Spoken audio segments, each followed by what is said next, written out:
muka bumi juga berubah-ubah nih. Nah, muka bumi ini bisa berubah karena ada dua tenaga. Tenaga endogen dan tenaga eksogen. Tenaga yang mengubah bentuk bumi terdiri dari tenaga endogen dan eksogen. Tenaga endogen merupakan tenaga yang berasal dari dalam bumi seperti tektonisme, vulkanisme, dan seisme. Sedangkan tenaga eksogen berasal dari luar bumi seperti pelapukan dan erosi. Nah, tenaga endogen ini dia meliputi mekanisme vulkanisme, tektonisme atau diatropisme, dan seisme atau gempa. Sedangkan tenaga eksogen ini dia berupa pengikisan dan pengendapan. Nah, untuk yang pertama kita bakalan ngebahas tenaga endogen dulu. Endogen yang bakalan pertama kita bahas itu tenaga vulkanisme. Oke, pada masih ingat nggak definisi vulkanisme? Oke, benar. Vulkanisme itu bisa diartikan sebagai suatu gejala akibat adanya aktivitas magma dari dalam bumi hingga keluar ke permukaan bumi. Oke, berarti tadi vulkanisme itu berhubungan dengan magma kan? Nah, magma sendiri apa sih? Oke, ada yang masih ingat nggak? Nah, magma ini, oke benar merupakan bahan-bahan silikat pijar. Baik berupa padatan, cairan, ataupun gas. Nah, bahan-bahan ini tuh berada di lapisan kulit bumi atau yang sering kita sebut dapur magma. Jadi tempat terbentuknya magma. Nah, untuk mencapai permukaan, magma ini melakukan dua cara. Nah, yang pertama itu namanya intrusi.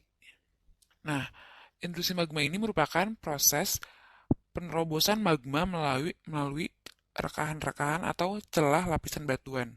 Tapi proses penerobosan magma melalui celah batuan ini dia tidak sampai di permukaan bumi. Nah, intrusi magma ini dibagi empat. Ada yang namanya intrusi datar. Nah, kalau misalnya ini tuh lepengan batuan ya. Nah, intrusi ini bakalan sejajar dan paralel dengan dua batuan tersebut. Nah, yang kedua itu lakolit. Nah, kalau lakolit ini, jadi kalau ini permukaan bumi, nah dia tuh bakalan menerobos. Makanya bentuknya bakalan cembung. Atau seperti kue serabi. Nah, yang ketiga itu korok. Kalau korok ini, jadi kalau ada lipatan bumi gini, dia tuh menyusup di sini. Magmanya menyusup di sini. Nah, yang terakhir namanya diatroma. Nah, diatroma ini tuh kalau ini gunung berapi, ini kepundannya.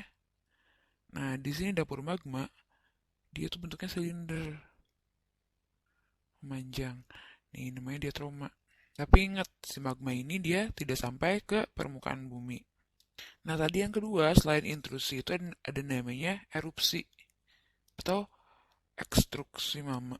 Nah, ekstruksi magma ini dia magma, penerobosan magma yang sampai ke permukaan bumi.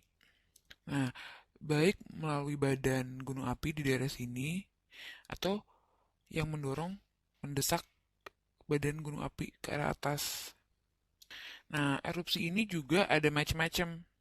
Nah, ada yang namanya erupsi linier, ada yang namanya erupsi sentral, dan ada lagi yang namanya erupsi areal. Nah, erupsi linier ini dia terjadi saat magma keluar melalui retakan bumi. Nah, sehingga dia gunungnya bisa kerucut. Jadi sini terjadi retakan. Kalau erupsi sentral dia magma keluar dari, nah sehingga dia membentuk gunung itu sendiri. Jadi di sini ada lubang.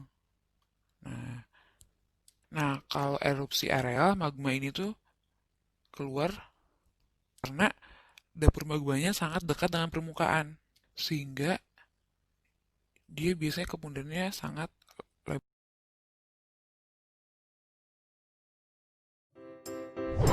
Tahukah kamu apa pengaruh tektonisme bagi kehidupan? Sebelum membahas lebih jauh lagi, ayo kita kenali dulu apa itu tektonisme. Tektonisme adalah perubahan letak lapisan bumi yang terjadi secara horizontal maupun vertikal.